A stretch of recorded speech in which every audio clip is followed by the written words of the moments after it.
right, it's time for the good stuff and for some really special guests. Do you remember Lisa Fine and Brian Claypool? You should. We spoke to them during our coverage of the Las Vegas shooting that next morning. Lisa and Brian, thank God they survived. They then decided they had to do something with the experience. So they founded the nonprofit Route 91 Strong to help other survivors.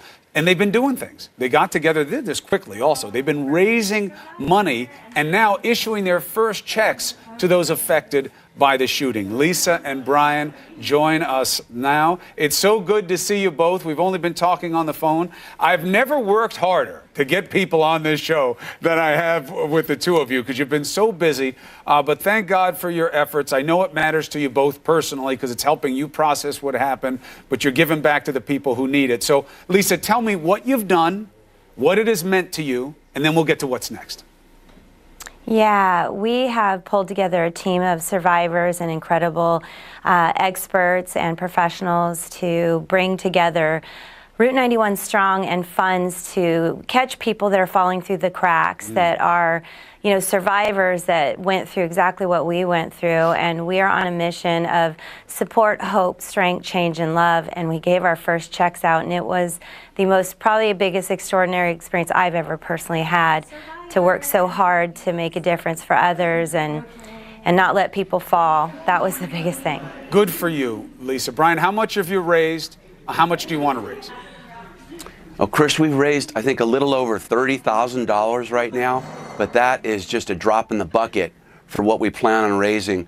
We've got another benefit concert coming up in June, on June 27th, here in Hollywood, and then Lisa and I and other board members are going to be approaching corporations, corporate sponsors in the next 6 months or so. And this is a lifelong mission, Chris.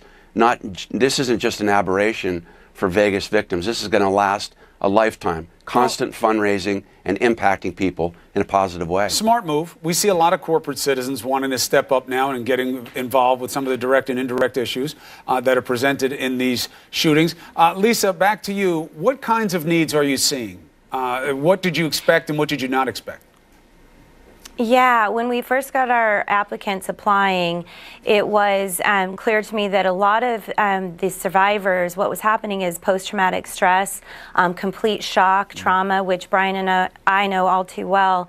And our first check was really special because there was a woman, her name's Collie, and she was pregnant at the event, and she had to scale a 10-foot wall while being shot at to survive. She had a 2-year-old at home. She was a single mom. After this event, she couldn't work. She was literally bedridden and basically giving up. And she was one of our first recipients of our checks. And we just said, we are not going to let you fall. We are family now.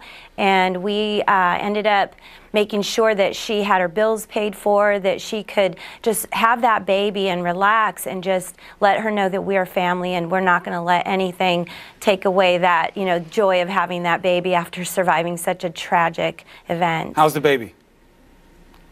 The baby's not here yet, I'm saying, but everything's going well with the pregnancy? The baby is fine. The pregnancy is fine, and you can imagine the stress on her. Yeah, we just wanted to make sure that we carried her. Yeah, thank you for asking and caring about that. Many of the survivors we've given checks to are so special because they tell us they want to help out. They want to support us supporting other survivors. So we're basically survivors helping survivors. And Lisa, what is it doing for you personally? I know you're still processing and you have to do it. You lived through some really horribly frightening moments that night. You were very aware that you were lucky to escape. What does this work do for you? Yeah. I felt like getting a second chance at life. I had to do something really big with my life, and this really is healing, and I just know that we're here for a purpose and a reason, and I want to be the voice of people, as well as, if that was the night that I died, I would hope somebody would be that voice for me and want to make a difference for the world. Bringing hope, support, change, strength, and love is the biggest thing for me for the rest of my life. That is what my focus will be with my team. My team is incredible. They work tirelessly. They are just, they have full-time jobs and they're putting hours and hours into this. So we're really excited about other survivors helping survivors, pulling together to make the world a better place. Brian, when we met, you were dealing with some heavy questions. about why you're still here and what you would do with this opportunity and what this event would mean going forward. Now we just lived through another one. What have you come up with for yourself in terms of answers? Well, first of all, I want to thank you publicly, Chris. I've never done that. You were incredible covering the Vegas shooting. You were very heartfelt and genuine, and that meant a lot to Lisa and I. And you brought Lisa and I together that day, if you recall. No, you brought yourselves together. You both. This is very nice of you. Thank you very much. We're happy to do the job. But you guys had commonalities. You had a shared sense of purpose, and sometimes horrible things even happen for a reason. And you guys came together, and you're helping other lives. That's what matters. Have you answered any of these tougher questions? Because I'd love to know the answers myself. Yeah. Well, let me tell you this. I'm still very angry about the shooting, and as I was dodging bullets and saying to myself, hearing these automatic weapons, pop, pop, pop, pop, pop, could still hear them. I said to myself, man, if I do live, I have got to do something to eliminate assault weapons. Because I'll tell you, Chris, and then Parkland happened. I didn't sleep for 3 nights. I could not sleep because I felt the helplessness of those kids in the classrooms, the administrators. We have no chance against assault weapons. Make no mistake about it. I saw your prior guest talking about, well, let me look at the proposal for gun control. Let me speak to the country on this and for myself as a survivor.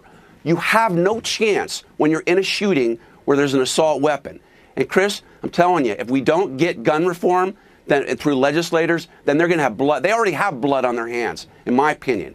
But then we've got to go through the private sector, like Dick's Sporting Goods, and I'm going to start calling distributors, retailers. That's going to be my next mission. I personally will call these companies and ask them to not sell assault weapons. And one last point. I read an article over the weekend, stunning. A lot of people don't know that these bullets that are used in these assault weapons, they are so much more devastating and destructive to your bodies. It's what's called yawing. They go into your body, Chris, and they go to the side, and they explode inside of your body. Now, I'm still angry because we live in a society. We purport to the world that we are the most civilized society in the world, but we're not. We are not, because we allow people access to these destructive weapons and this destructive ammunition that does nothing but ruin lives. It has to stop. Well, it's a big fight. And I keep telling people who are doing this, politicians, many of them are good men and women, but the way their system is designed is they don't often act out of conscience. They act out of consequence. And if things don't change in terms of who votes on this issue and who doesn't, you're not going to see a lot of legislative change. But we made you a promise that day when we met you. And I say we because it's not about me. It's about our team. It's about our reporters. You deserve to be heard. Your efforts warrant being reported on, and that will not end. I will continue bothering you on your texts. Don't try to duck from me. I will find you, Lisa Page and Brian Claypool. Do you understand me? I will always find you. Thank you for your beautiful efforts. Keep us in the loop about what you're doing next. You're helping the right people. Thank you for being with us this morning. God bless. Thanks, Chris. God bless. All right, Erica.